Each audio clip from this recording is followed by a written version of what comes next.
Yeah. But it's not just about people who are ageing within our community, it's everybody, isn't it? Because it takes everybody collectively to build an age-friendly community. Organisations, individuals, groups, businesses, Yeah, and that's everybody. exactly it. It's the network for BCP, or Bournemouth, Christchurch and Poole, is wide.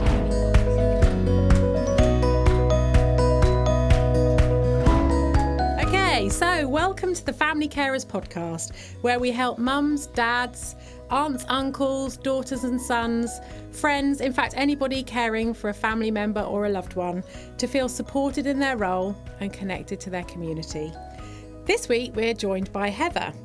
She's our Age Friendly Communities Coordinator from BCP Council. Heather's been helping to grow the Age Friendly network across Bournemouth, Poole and Christchurch as part of a World Health Organisation initiative, which we're going to learn more about shortly. In this episode, we explore how you go about creating an age-friendly community and the great support that's already out there. We'll learn what an age-friendly communities coordinator does, local initiatives happening across Bournemouth, Poole and Christchurch now, how we were chosen in Bournemouth, Christchurch and Poole to be part of a World Health Organisation initiative, the free support and training that's already out there waiting for you, and how this impacts local residents and how you can get involved. I'm Melanie Cohen. Stay with us. And now I'd like to introduce Heather. So hi Heather, how are you today? I'm all right, thank you. It's really lovely to be invited to be here today, so thank you very much. Oh, thank you for coming. I'm so excited that you're here to share all this incredible news, information about what's going on locally, because I think it will be something that will be new to a lot of people and something that's such an important part of what we're doing collectively, locally. So for anyone that doesn't know you, could you just give us a brief introduction to who you are? Yeah, so it's really lovely to meet you all. My name's Heather and I have lived in Bournemouth, Christchurch and Poole for, most of my life. And before I came into this role, I was an occupational therapist living in Bournemouth, working in Bournemouth Hospital and Christchurch Hospital for 20 years. And in that time, I'd seen quite a lot of change. And the amount of what I could do as kind of patching people up and looking after them had really changed, I guess, particularly through the pandemic. And I really felt like what I was achieving to help people wasn't the same as when I first joined as an occupational therapist. Mm-hmm. And I really noticed that we were seeing the same people coming through the front door, and I felt that there must be something else that might be more impactful, and really started thinking about prevention of people getting to the stage where they needed our service, really, mm-hmm. As falls prevention and that sort of rehabilitation. So that's when I discovered about age-friendly communities. Okay, and that's something that we're going to hear about in a minute, because it's what we're here to talk about today. And a lot of people won't have heard of age-friendly communities as an initiative. So maybe perhaps start by telling us or explaining to our listeners what the Age-Friendly Communities Initiative is and what an Age-Friendly Communities Coordinator, which is your role, what you do. Yeah. Definitely. So Age-Friendly Communities, that was a World Health Organisation initiative that was originally thought around the early 2000s, where the World Health Organisation noted that globally, luckily, there was an increasing older generation across the world, but also that upper age range was also increasing. And they noticed that either we can set up the communities that people are living in order to enable them to be living well, ageing well, living as independent, fulfilling lives as they can, or the opposite, that actually as a community, if you're not enabling that ageing well, that you're disabling and people become more reliant on services like the NHS, social services, and there's more of that sort of crisis management that you're dealing with. Yeah.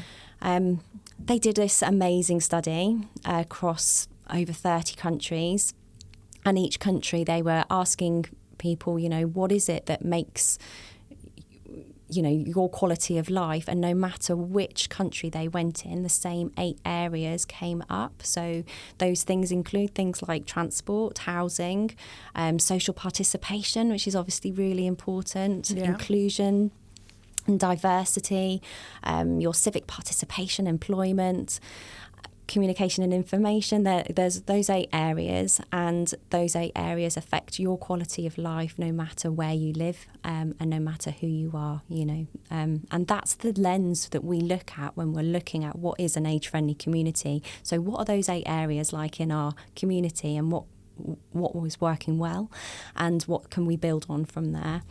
So just rewinding slightly, because that is incredible that this has been a global initiative, a global piece of research that's been done to really look at how people can age well.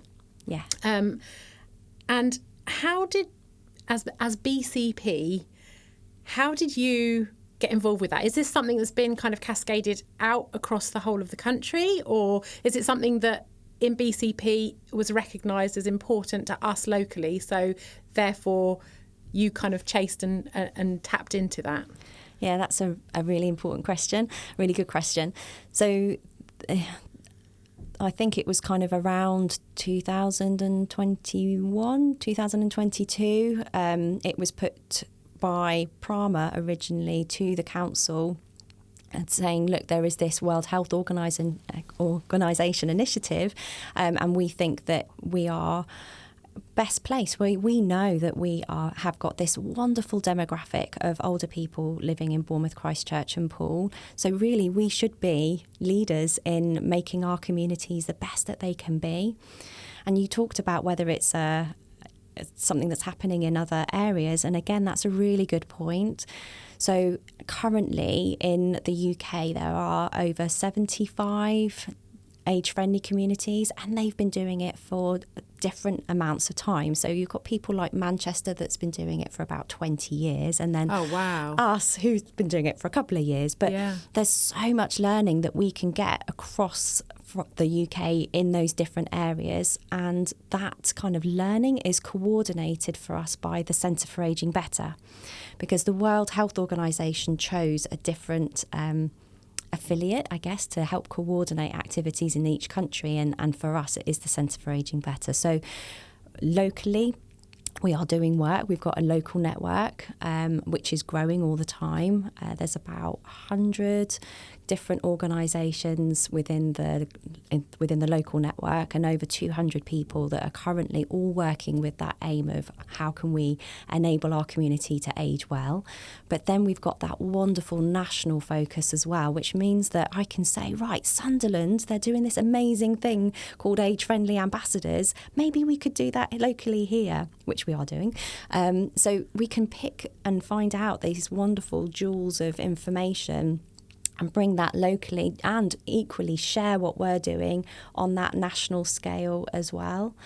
So that's an incredible resource, isn't it? And just to have that shared learning, and to be able to talk to people and reflect on how different initiatives have worked for them locally, because the demographic across the country is different, and different local areas are going to have different needs, and they're going to have different resources.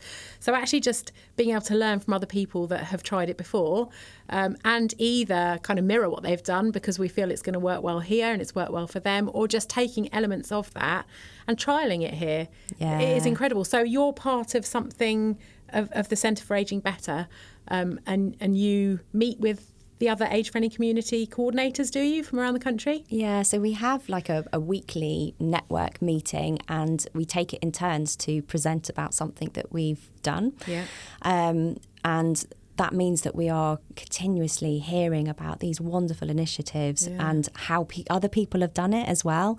And the sharing of information has been phenomenal. So I picked on Age-Friendly Ambassadors as an example, and I met with both the age-friendly community coordinators in Leeds and Sunderland, who both have these sort of age-friendly ambassador networks. age-friendly ambassadors are people who are passionate about their local community ageing well. And they have given me all their resources, so all of their, role descriptions, what they do, how regularly they meet, the support that they give. And then that meant that I wasn't running from nothing. I could just get started and introduce the role locally. So I was really, really lucky with that.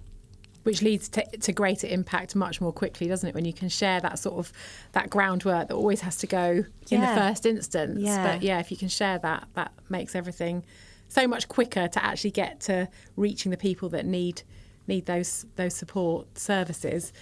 I just like to say how incredible it is that BCP have really committed to doing this, because I think we should recognise that it's not an easy thing. It's probably not a cheap thing. They've had to commit resources, funding, but to actually just acknowledge that as a community, this is really going to make a difference to people, and to provide those resources, and to really try and reach the people within the community and get so many people involved, because it's not just about people who are we're all ageing, but it's not just about people who are ageing within our community. It's everybody, isn't it? Because it takes everybody collectively to build an age-friendly community. Organisations, individuals, groups, businesses, and that's everybody. Exactly it. It's the network for BCP, Bournemouth, Christchurch and Poole, is wide. You've got your statutory agencies in there, your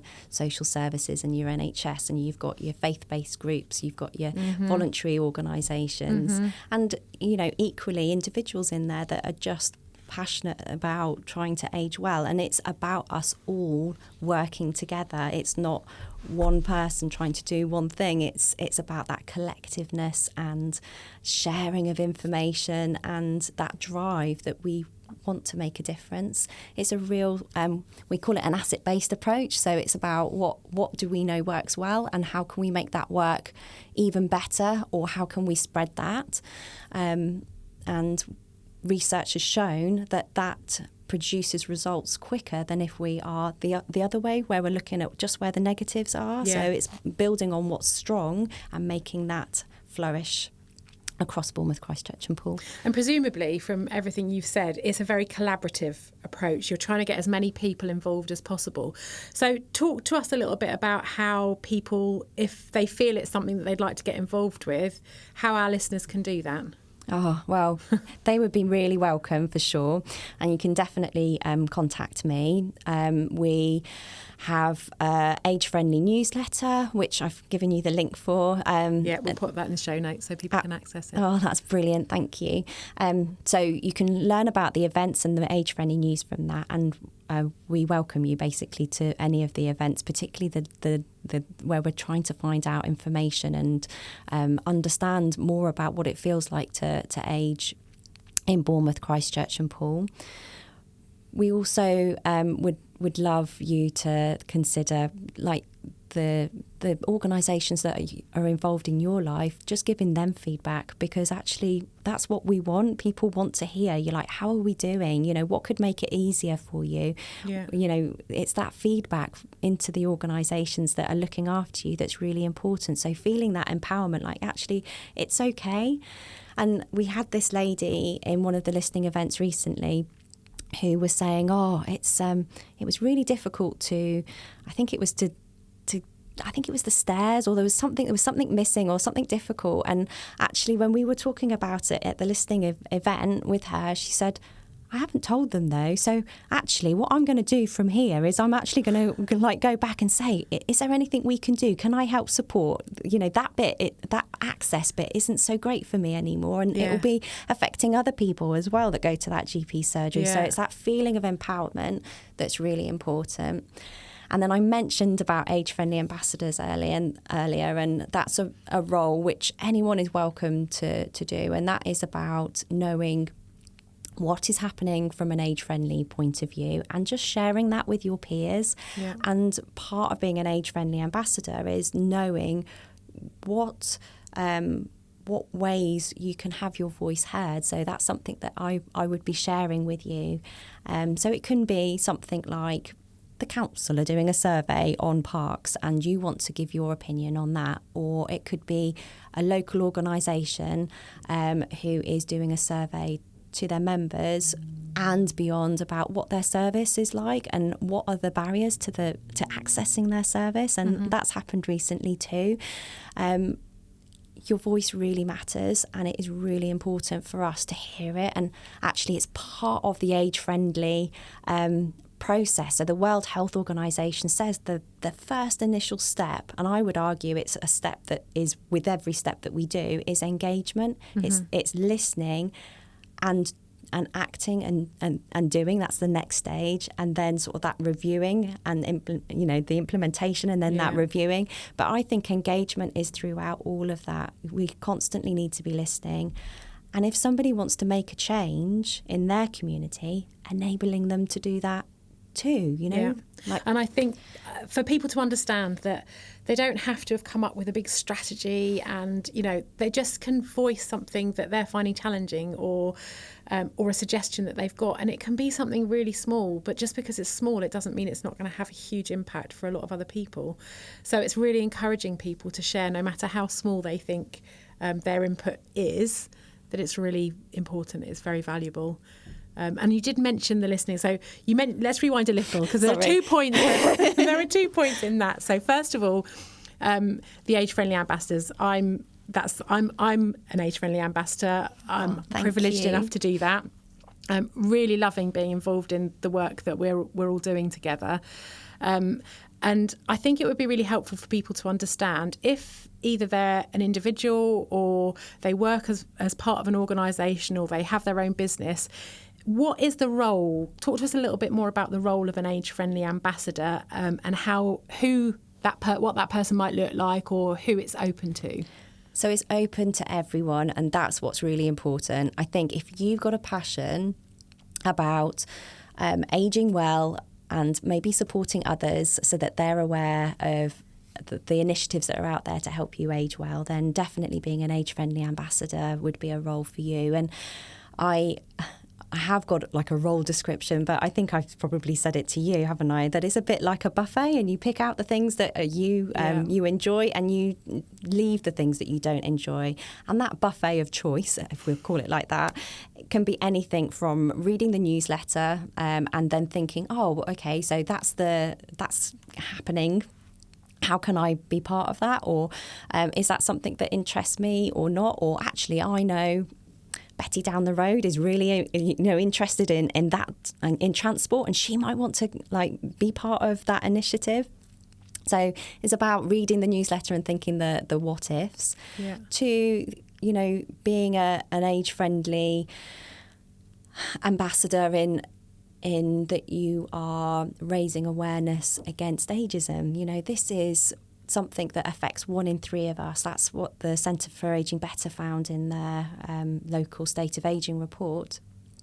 And so understanding, what you can challenge if you feel able to challenge, from the birthday cards that we receive, just noticing the comments and the things that are in the media, and changing the way that we frame ageing from it being a negative to actually there's so much that we can give as we get older, the wisdom that we have, and the knowledge, and seeing it as a positive thing. So it's the sharing of information, it's the getting involved. If you've got an idea, it can be the raising awareness about ageism. Some of our age-friendly ambassadors, we've developed some training, and there's a few of our age-friendly ambassadors that are really passionate about training, and they're going to take that out to their community groups that they and their friends that they're aware of. So if that's something that interests you, that can be something that you do. And I'm completely open to the role emerging as well. So if you join as an age-friendly ambassador and say, actually, Heather, my skills are this, then I would love to hear, because it may be that then that might really support an organisation to improve. So all of the above, and as much or as little time as you want to give. It sounds like the one thing you're looking for is passion. Yeah. Passion for improving our communities and the lives of people as they age. and that can be interpreted in whatever way works for that person. And I know for me, I felt like I was in a position where I could be a bridge between the people that we provide care and support to and the wider community. So as I could help to amplify their voices within that space. And also in reverse, I could cascade the information that's out there and some of the practical steps and support back down to those people. So I'm a bit of a funnel both ways, really. And I feel like that's where my role sits as an age-friendly ambassador, but also being part of a much wider network of people who are so passionate about the same thing is amazing.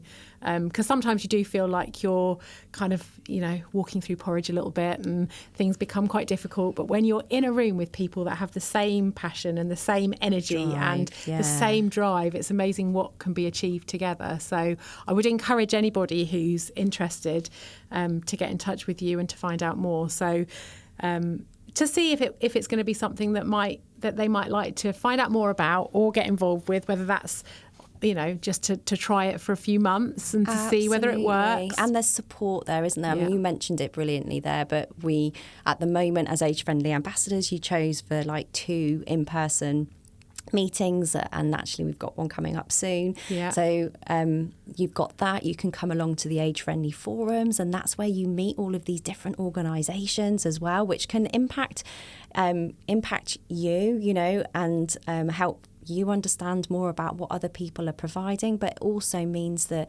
you can then, like you said, share that information with the people that you know. So and you can email me and ring me as well. So and I think I'd also like to say that although it's something that you're committing to, for me, it's not something that I'm just giving. I'm receiving so much from doing it as well, through the people that I'm meeting and the things that I'm hearing about, and the joint initiatives that are coming out of that. That it's definitely not a role where you end up just giving your time and giving your resourcing. It's definitely something that is of huge value. I see for myself as well. From the short time that I've been doing it for already. So, definitely I'd highly encourage people to get involved with that. So just rewinding again, because you mentioned something else. You mentioned something else in passing, which I have. Well, one of our customers, one of the people that we support, who was housebound, didn't have any confidence to go out. You mentioned your listening events. We encouraged all of our customers to get involved with this. And I'm gonna ask you in a moment to tell us a bit more about these, because I saw firsthand what a profound difference that has made to one of the ladies that we support. She had lost all confidence to leave the house. She agreed. We encouraged our customers. We invited them, and she said she'd like to come along to one of your listening events, and we accompanied her. She was quite nervous. Since that day's reconnected her to the community.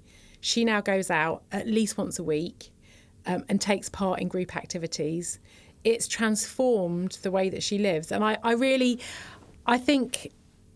don't think it should be underestimated, the power that it can have by valuing somebody's voice, opinion, valuing them as a member of a community, which she'd lost all connection with. So that small step of coming along to your listening event has made such a difference to her. So can you please tell our listeners, because you skated over the listening events earlier very quickly, can you tell our listeners about your listening events? Yeah, of course I can, absolutely. And I remember that lady really fondly because, she was wonderful. So I'm really pleased to hear that. That's, really, really lovely. We held 4 listening events earlier this year. And again, this is just the beginning of conversations. You know how I said that engagement is at the beginning of this 4-stage plan that the World Health Organization asked us to do, but it's throughout everything that we do, listening and acting on what people say. Telling them what we're doing is really important. That cyclical movement of hearing, doing. Yeah. Are we getting it right?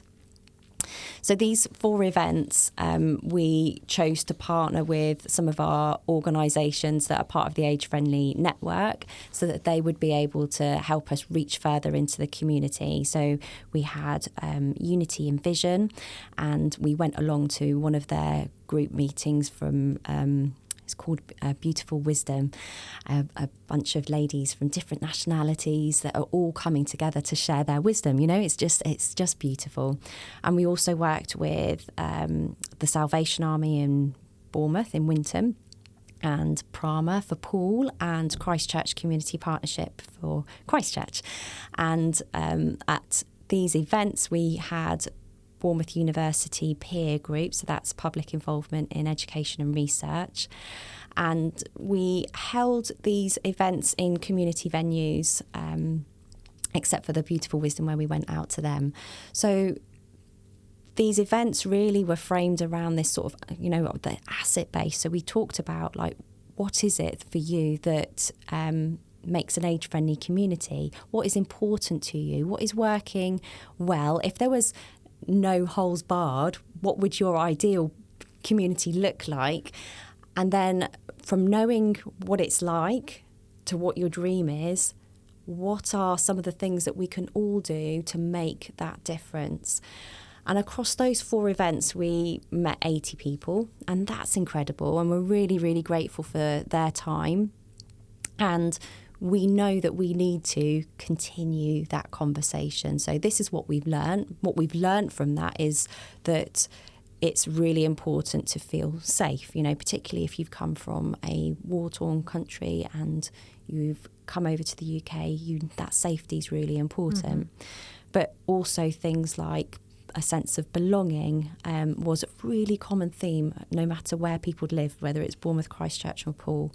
A sense of purpose, you know, and that could be your role as a grandparent. It could be your role in your church. It could be your role in, you know, the organisation that you support, or it could be your role as a wife, your role as a carer. You know, it's that feeling of purpose and that sense that you're doing good.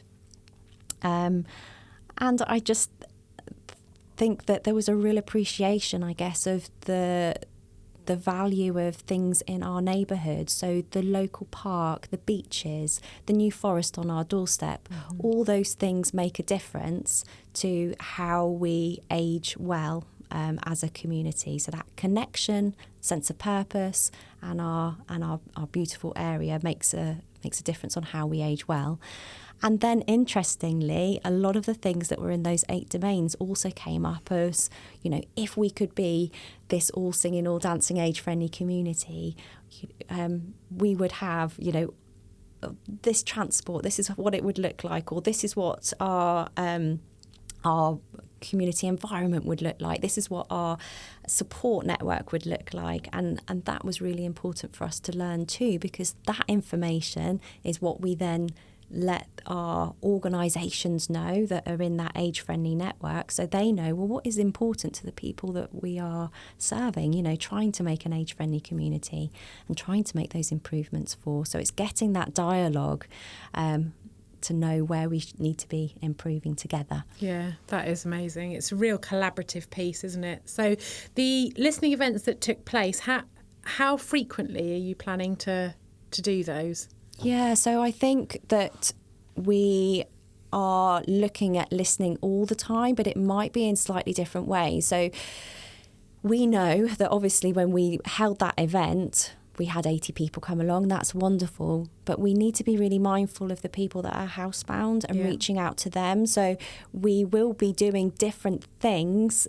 And that's where that age-friendly newsletter really comes into its own, because that's how you'll find out. So I can't say, oh, we're definitely going to be doing these listening events regularly in like once every 3 months or once every 4 months. Yeah. It's more that we want to hear you all the time. So again, it's whether you speak to the people that you see, so whether it's your GP surgery, like that lady was saying, or the carer agency that's coming in to see you, or whether you hear about the local survey that's happening. Could be organisational, could be something to do with the council. They've got a Get Involved part on their website that you can get involved in there, or whether you become an age-friendly ambassador. There will be a number of avenues to hear your voice, and this will be continuous, hopefully forever, because we should never be complacent. We should always be listening. And what I didn't say about the age-friendly listening events was that the last question is, what can we do? And all those 80 people all came up with something that they were going to do to make a difference. And Amazing. Can you imagine how powerful that is? Yeah. Like that ripple. Even if it's like, I'm going to tell the person that lives on my street about their local community cafe where they can go on a Wednesday and get a drink and they can meet people. You know, it's that makes a real difference. If we all just do a little bit. Yeah. How empowering that is. Couldn't agree more.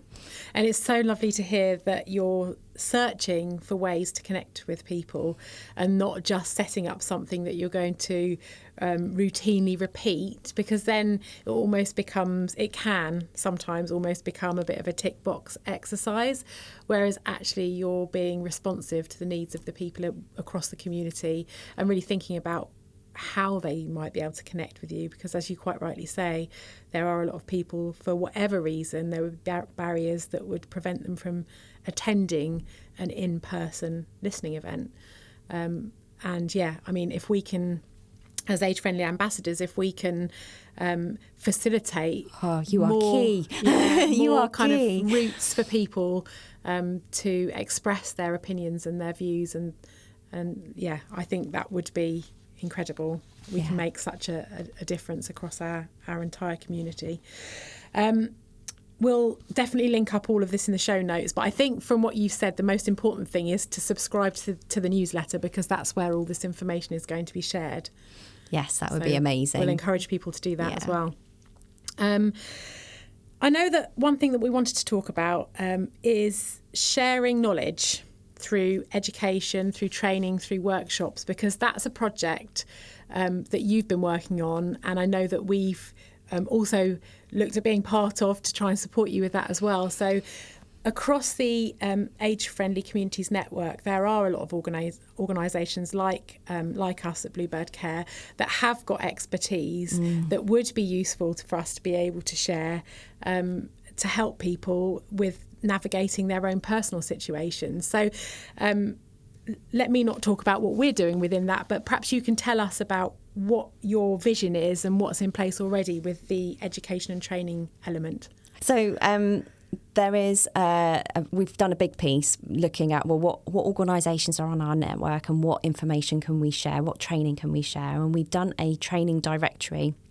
Because, like you were saying, we've all got skills that we can share, knowledge that we can share, whether it's dementia awareness training or whether it's safeguarding or first aid. You know, it's really important for us to be able to share that training with each other. So we've got this training directory from there.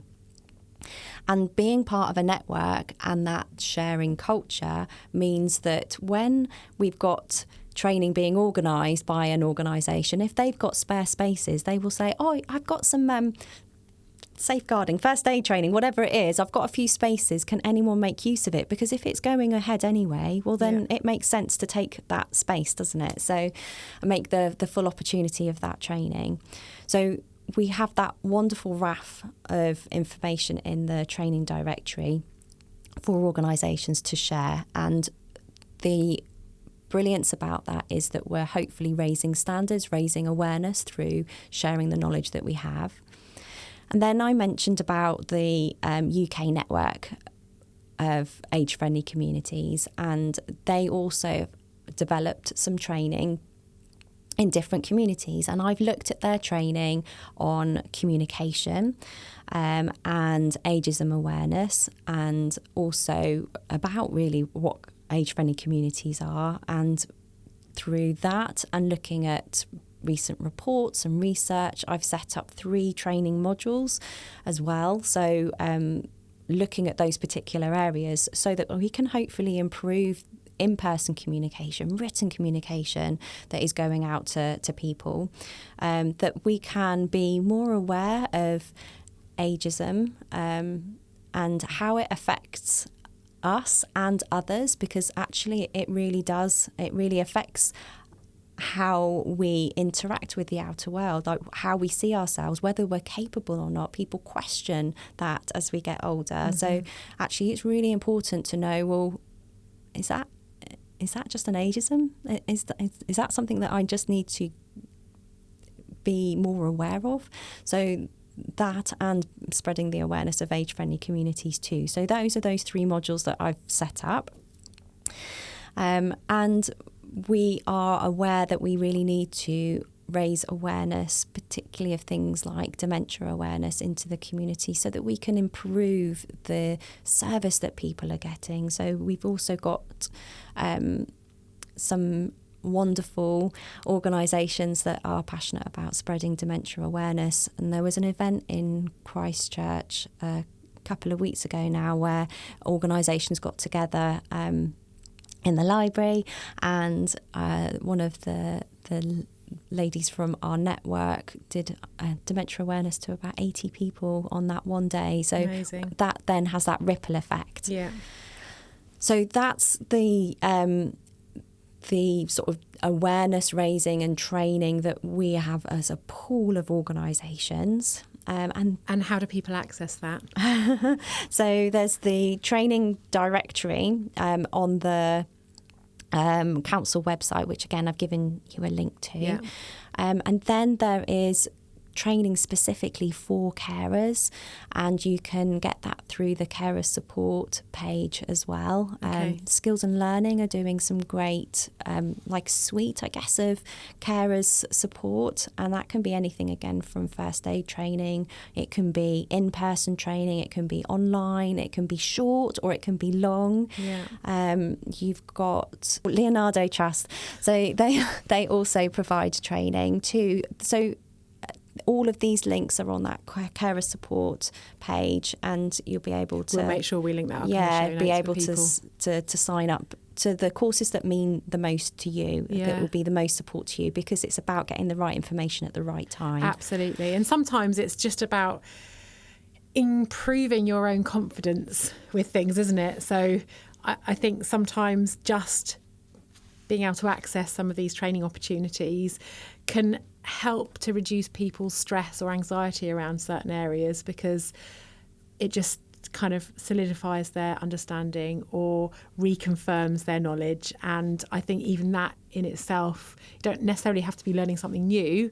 It can just be about improving your confidence. Yeah, for sure. And I think I guess what I was trying to say with the training is that there's kind of 2 stages or 2 processes there where you're trying to improve the service that you receive from organisations through the training that I was saying that we were providing. Yeah. And then there's that training that goes directly to you, like you said, that improves your confidence and your resilience, I guess, in what can be quite stressful situations at times. So it's finding the support for you, but knowing that we're trying to support from the other side too. So hopefully the services that you get will be aware of your needs too.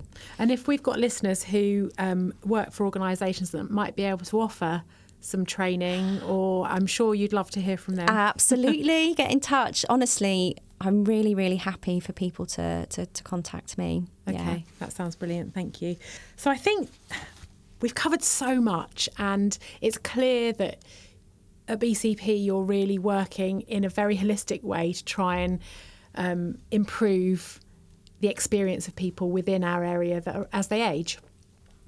I think perhaps it would also be really helpful if we can just think for a moment about ultimately what impact you're hoping that all of this incredible work is going to have on the person who's living in Poole, perhaps alone, not sure how to connect. So as people are actually ageing within our local communities, if they aren't connected with the work that you're doing at all, how will they feel the benefit of that?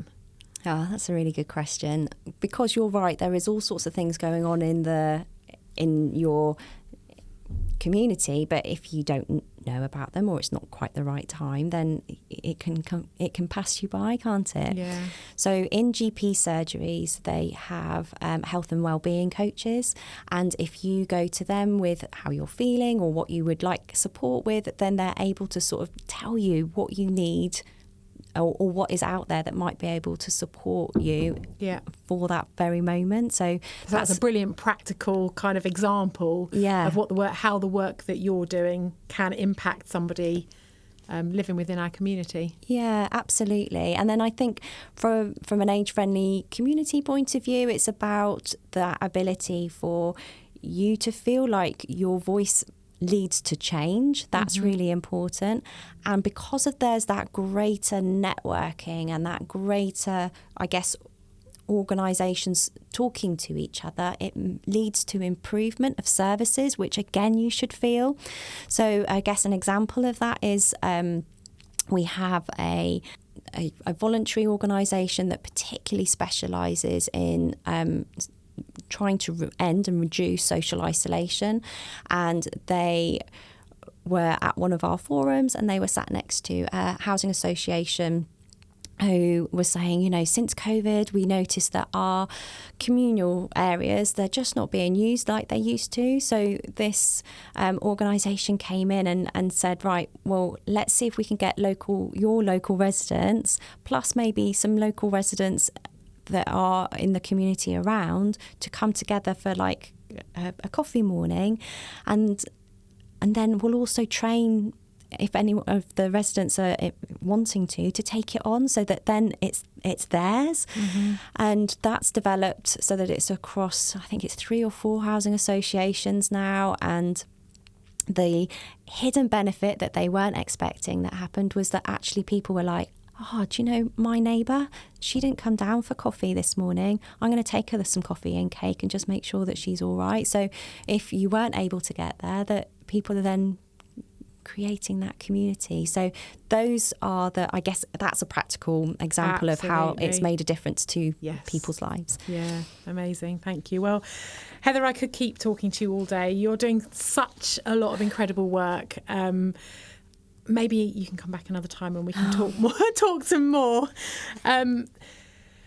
But for now, I think I'd just like to wrap it up by saying that I'd love people to get involved in any way that they can, whether it's by subscribing to your newsletter, just so as they're aware of what's happening locally, and perhaps so as they can share that information with people that they think it might be useful for, or whether maybe they want to get in touch with you and find out more about becoming an age-friendly ambassador. But just building that community, I think for all of us, if we can do whatever we can at whatever time is right for us, however big or however small, I think collectively we're going to be able to make such a difference to so many people. And we shouldn't ever forget that it could be an impact for us further downstream as we age. So I think if we can all do whatever we can at whatever stage of life, whether you're a child at primary school or whether you're, whether you're in your 40s and you've got small children, whatever you're doing, whatever stage of life you're in, if you can contribute anything to getting involved with this amazing initiative, I'd love to think that you can make a difference. You can make a difference. Absolutely. So I'm really looking forward to seeing you at the next Age Friendly Ambassadors meetup. Thank you. Excited to hear about all the new ideas, initiatives and the sharing that's going to happen at that. But for today, thank you again, Heather, for joining us on the Family Carers podcast. I really appreciate you being here and talking to our listeners about all the wonderful work that's going on. Oh, thank you so much for having me. I really appreciate it, and it's been wonderful, so thank you. Oh, thank you, Heather. So thanks for listening to the Family Carer podcast, and a huge thank you to Heather for joining us. I always enjoy catching up with Heather and can't wait to see her again at the next Age Friendly Ambassador meetup. So Heather and I are also looking forward to the events that are going to be taking place to celebrate the International Day of Older Persons on the 1st of October. That's another conversation for another day again. So you can sign up to the newsletter if you want to learn more about what's going on locally, and we'll pop the links in the show notes so that you don't miss out. All right, folks, remember to subscribe and share this with anyone you think needs to hear it. And finally, interesting fact, did you know that 2 in 5 residents in the BCP area are aged over the age of 50? So that's 165,000 people. So age-friendly communities work can really make a big difference to a huge number of people. Thanks again, Heather. Thank you.